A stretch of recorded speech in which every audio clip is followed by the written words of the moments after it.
Once upon a time, in the vast Persian Empire, there lived a young Jewish girl named Esther.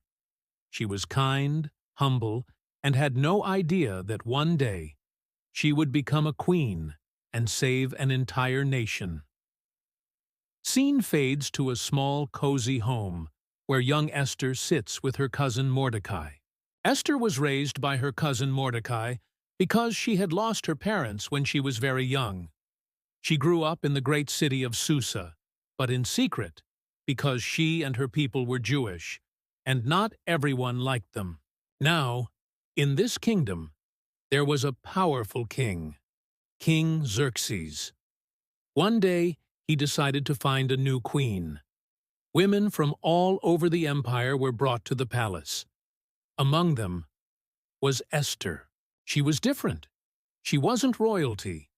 She didn't seek power, but she was wise and full of grace.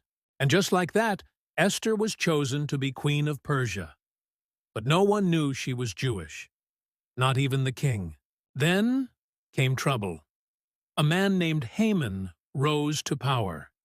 He was the king's highest official. He demanded that everyone bow to him. But there was one man who refused: Mordecai, Esther's cousin. Haman was furious. How dare someone not bow to him?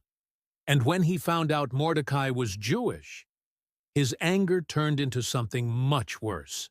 Haman came up with a terrible plan.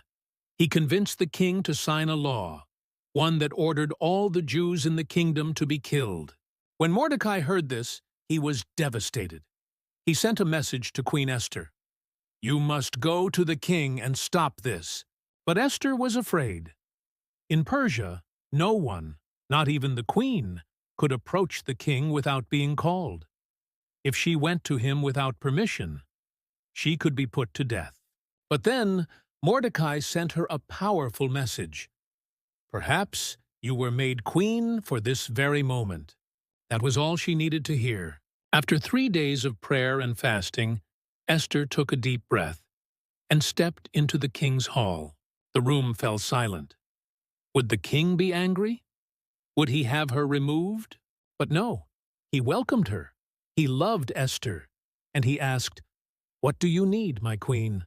Instead of demanding justice right away, Esther was wise.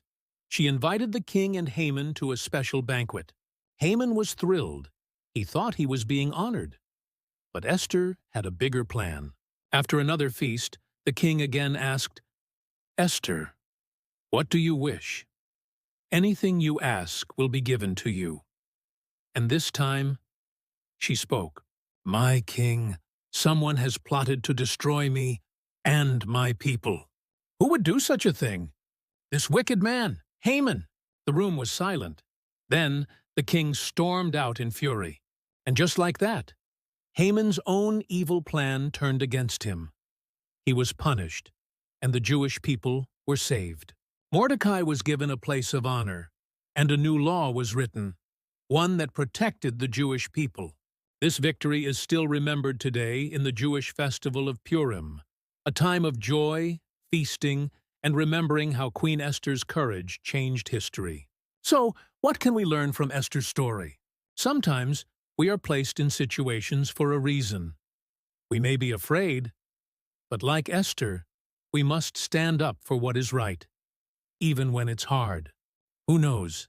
Maybe you were born for such a time as this.